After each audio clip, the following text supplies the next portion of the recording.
history, our religion, throughout exile in Europe, Asia, and Africa. We've just finished the holiday Passover, which celebrate our freedom from slavery in Egypt into freedom and coming back to Israel.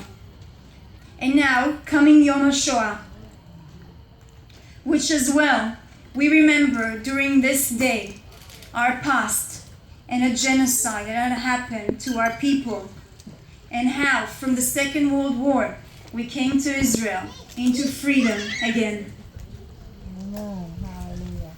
This was one of the darkest periods for us, the Jewish people. And for us to know that this will never happen again, we have to remember this. And we need to share the memories of our family who survived this.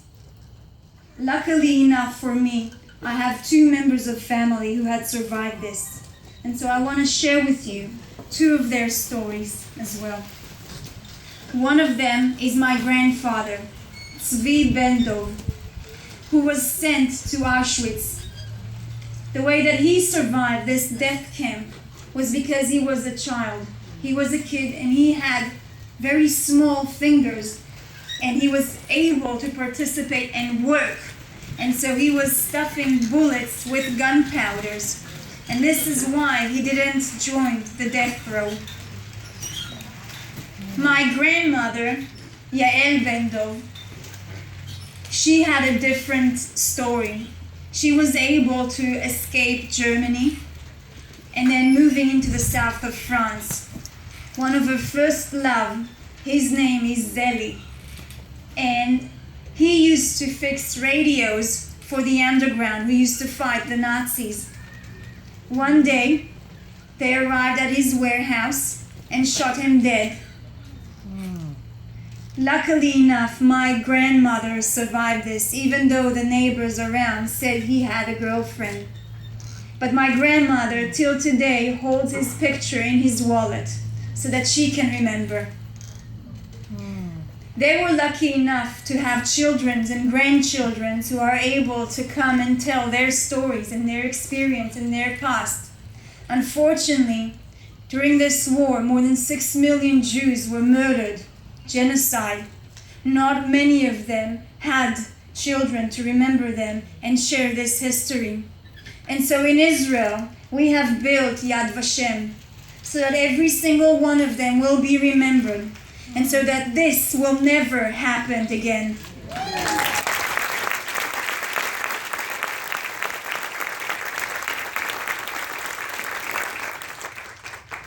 Israel received its independence from the British Mandate in 1948.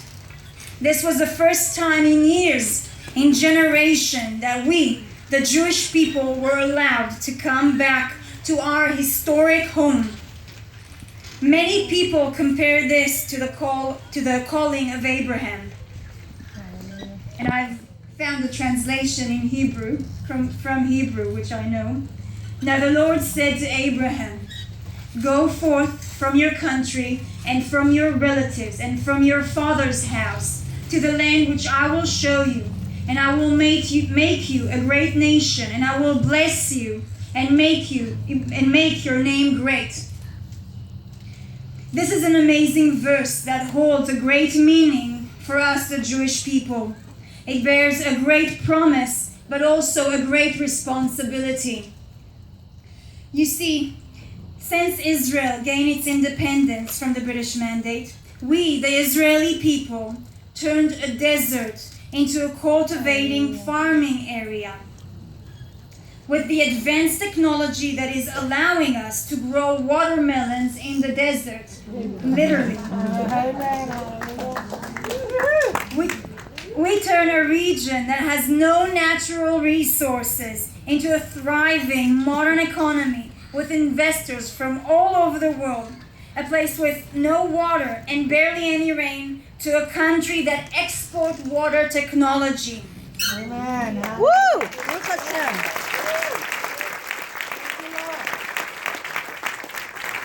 We have one of the best high-tech hubs with some of the best medical research facilities in the world are growing in Israel.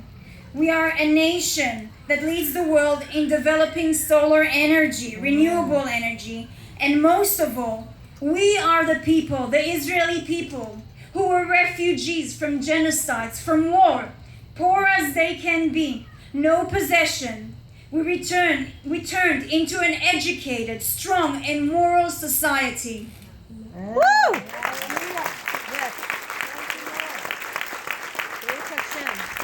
No doubt we were blessed. We were saved numerous times in history and fulfilled the Abraham calling. Amen. But unlike our history in exile, and opposite to the defenseless people we used to be, today, only 68 years old, the state of Israel has one of the strongest defense forces for the Jewish people. That's right. Yeah. Woo! God bless the idea.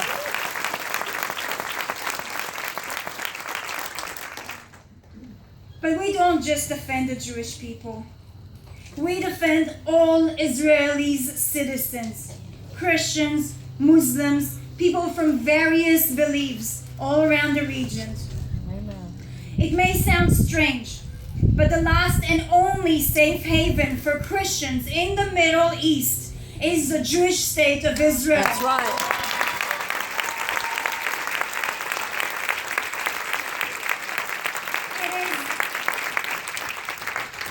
It is the only place where the Christian communities, along with other minorities, can grow and prosper.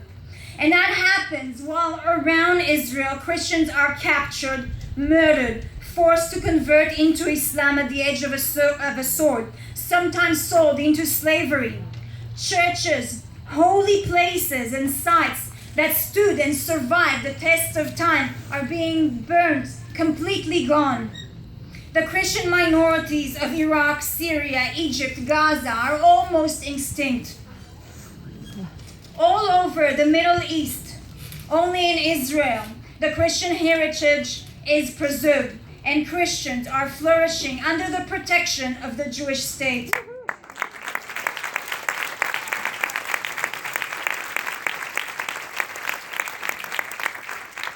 Only in Israel do Christians and other minorities enjoy full freedom of religion, the freedom to choose their own way of living, and the freedom to exercise all their democratic rights, equal to that of any other citizens.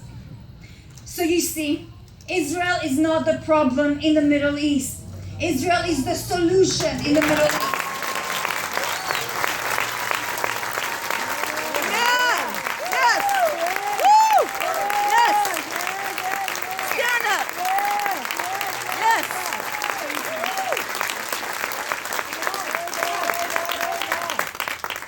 Furthermore, in our neighboring countries, human rights, religious rights are denied from citizens by extreme religious groups like ISIS, same as Boko Haram and Al-Shabaab.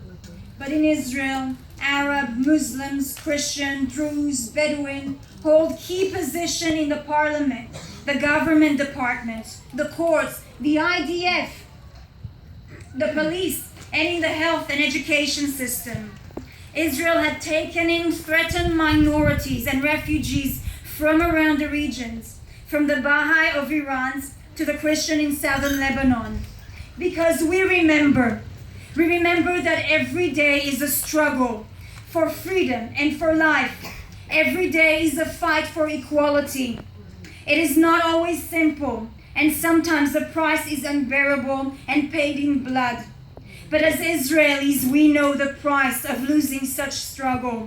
We remember what it is like to be persecuted, eliminated. We know what it is like to be a nation of slaves and what it takes to gain freedom. And above it all, it is our obligation. Woo!